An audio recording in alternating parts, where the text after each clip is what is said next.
Dieu de gloire, qui es aux cieux, à toi la gloire, Dieu de gloire.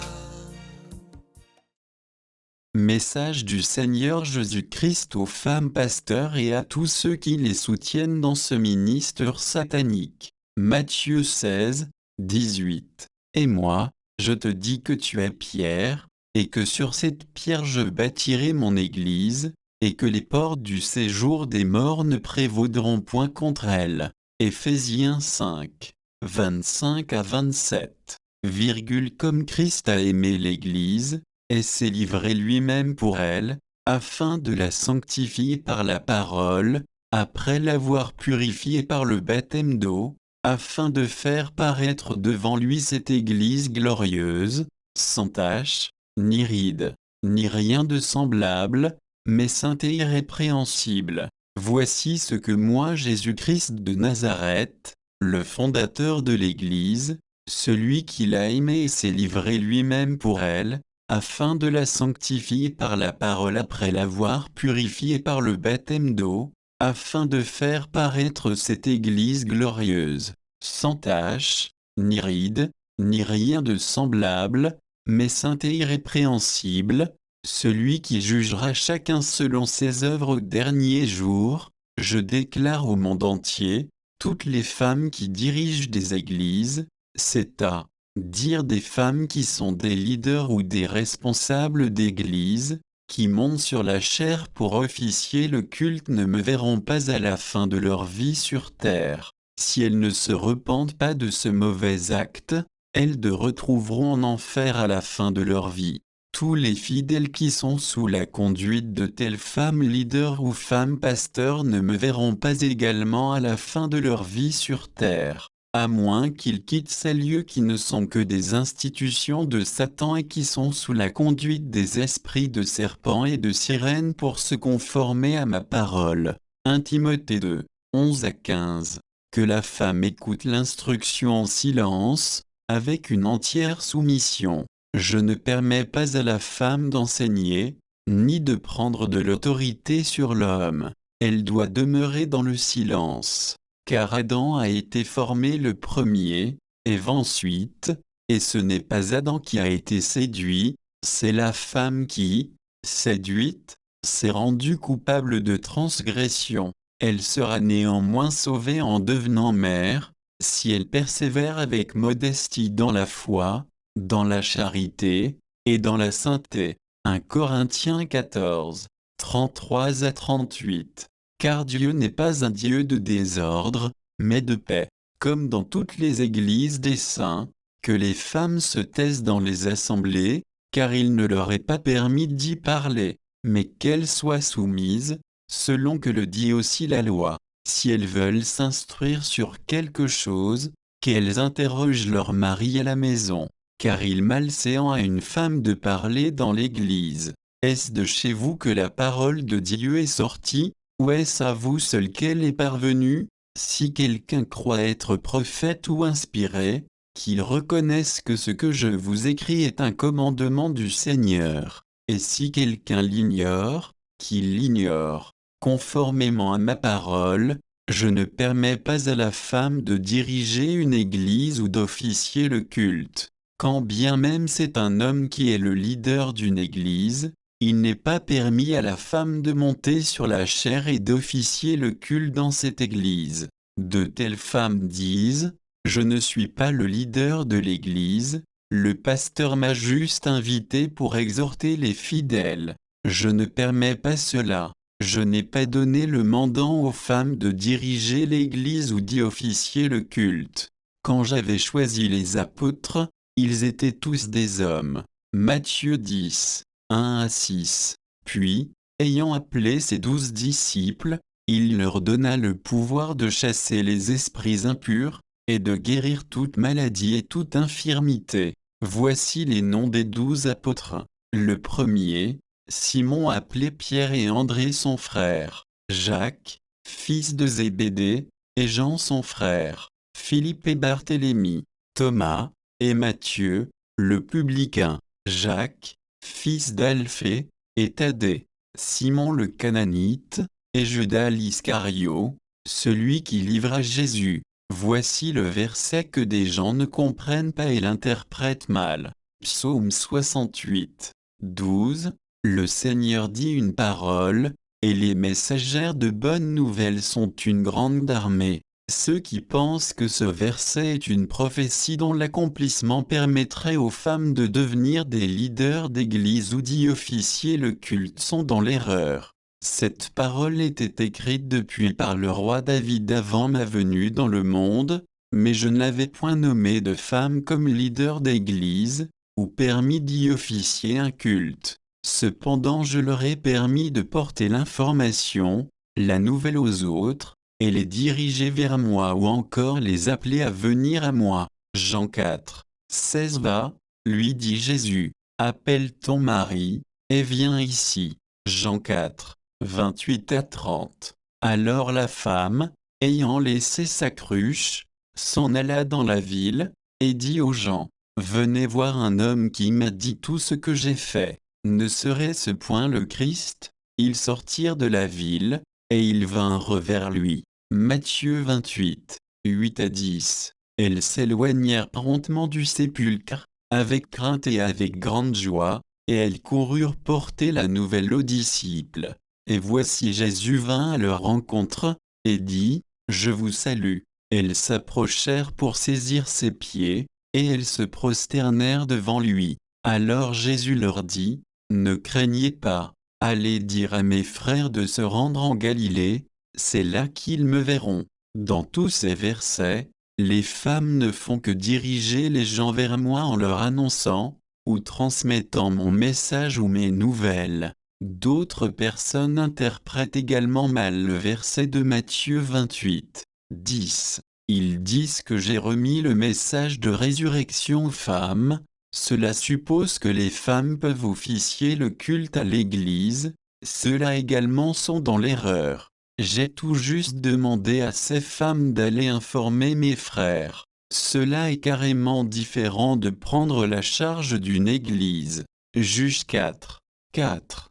Dans ce temps-là, Déborah, prophétesse, femme de Lapidote, était juge en Israël. D'autres encore disent parce que l'Éternel avait établi Déborah la prophétesse, comme juge en Israël, et qu'elle avait pris le devant d'une guerre et remporte la victoire d'une église, ceux-là aussi sont dans l'erreur. Moi je ne le permets pas. Juge 4, 8 à 9. Barak lui dit, si tu viens avec moi j'irai, mais si tu ne viens pas avec moi, je n'irai pas. Elle répondit, j'irai bien avec toi, mais tu n'auras point de gloire sur la voie où tu marches, car l'Éternel livrera Sisera entre les mains d'une femme. Et Déborah se leva, et elle se rendit avec Barak à Kédesh.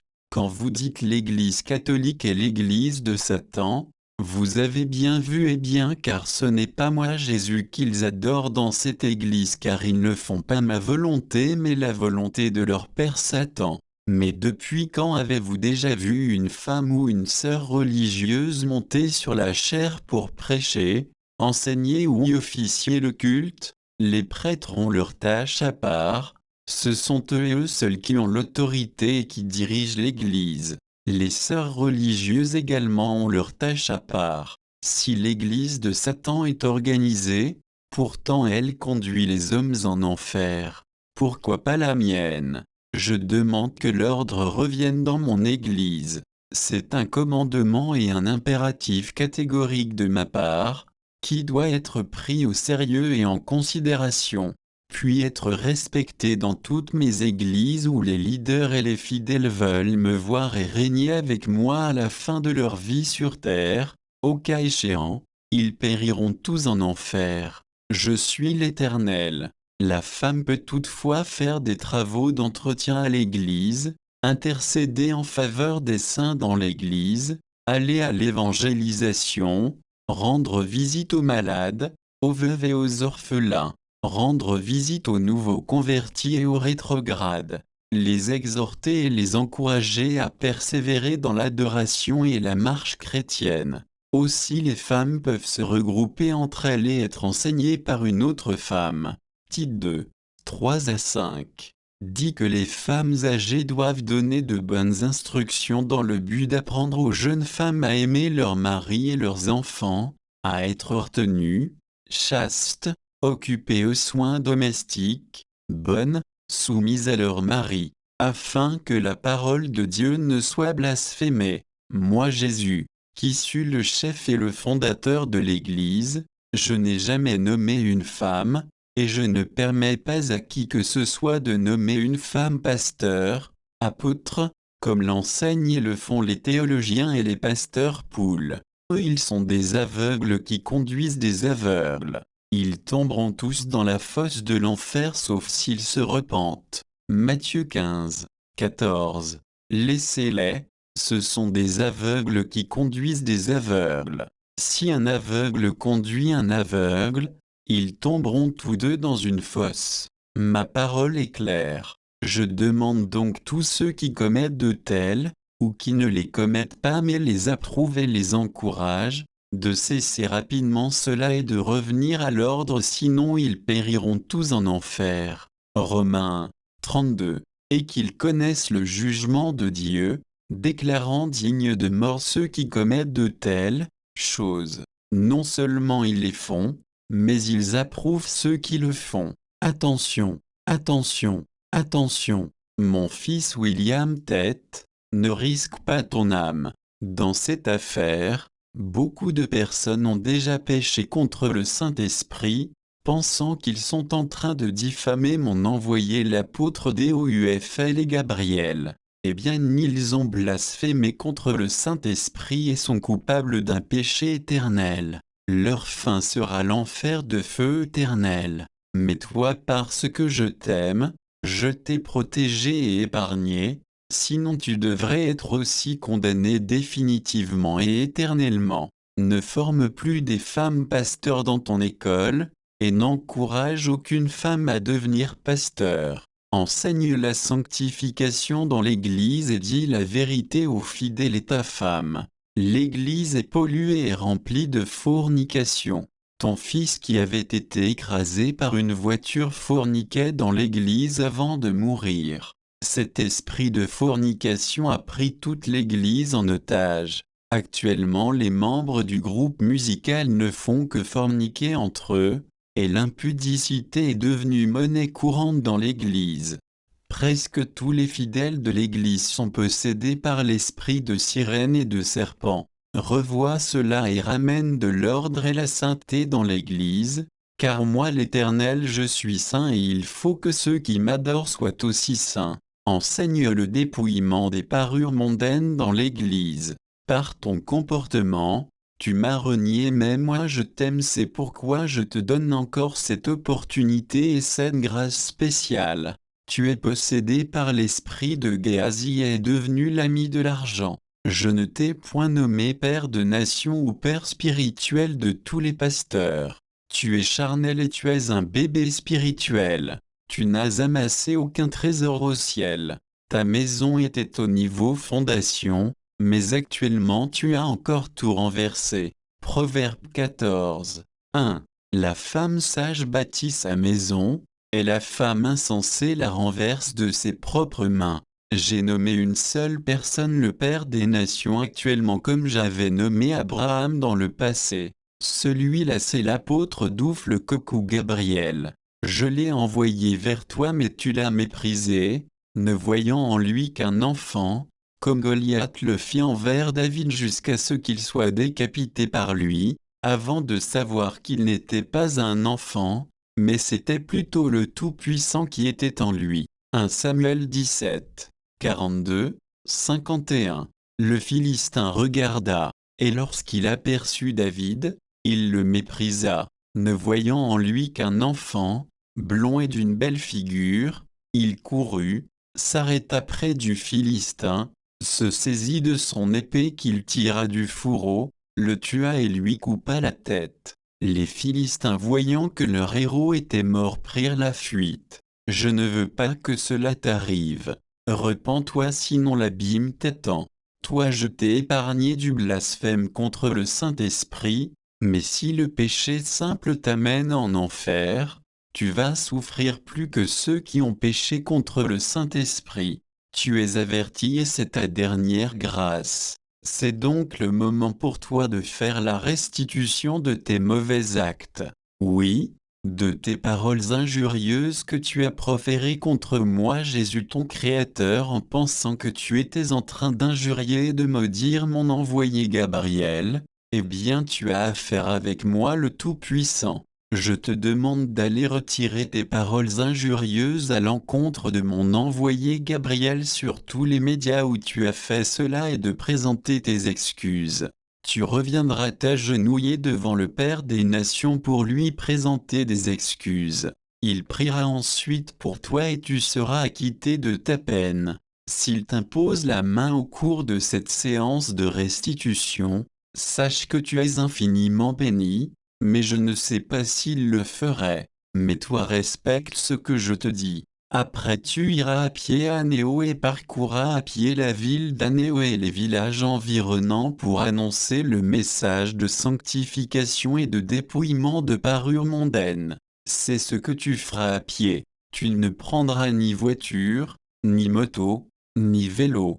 Tu es averti. Enseigne ta femme et dis-lui de ne pas mettre les parures de Jézabel. Jérémie 6, 16 à 19. Ainsi parle l'Éternel, placez-vous sur les chemins, regardez et demandez quels sont les anciens sentiers, quelle est la bonne voie, marchez-y, et vous trouverez le repos de vos âmes. Mais ils répondirent, nous n'y marcherons pas, j'ai mis près de vous des sentinelles, soyez attentifs au son de la trompette. Mais ils répondent, nous n'y serons pas attentifs. C'est pourquoi écoutez, Nations, sachez ce qui leur arrivera, assemblée des peuples, écoutez terre. Voici, je fais venir sur ce peuple le malheur, fruit de ses pensées, car ils n'ont point été attentifs, ils ont méprisé ma loi.